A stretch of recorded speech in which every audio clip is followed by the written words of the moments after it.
When I originally found out the sequel to Immortal Dark was titled Eternal Ruin, I assumed, oh, the characters, you know, were eternally ruining each other or something. I did not realize that this book was going to eternally ruin me. So without further ado, here's my non-spoiler review of Eternal Ruin. First of all, this book is thick, but every single page was earned. There was no fluff. It was thick with lore and character development and high stakes and high emotions, and it just gives you so much to sink your teeth into.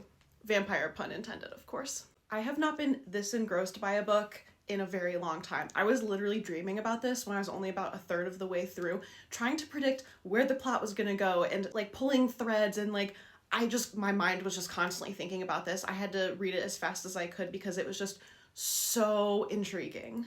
Also, if you love yearning, especially tormented yearning, this series is so meant for you.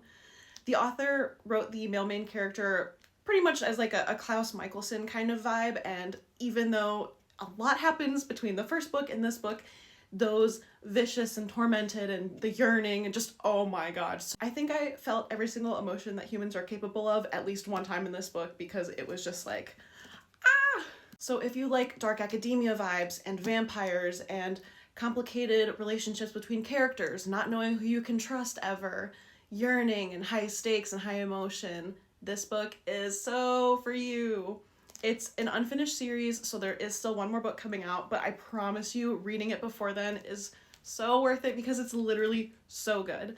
And I am going to reread the first and the second again before the third, because I think I could read this so many times and find new things every single time, because there's just so much to it and it's so interesting. This was definitely a 5-star read, and it might be my favorite book of the year.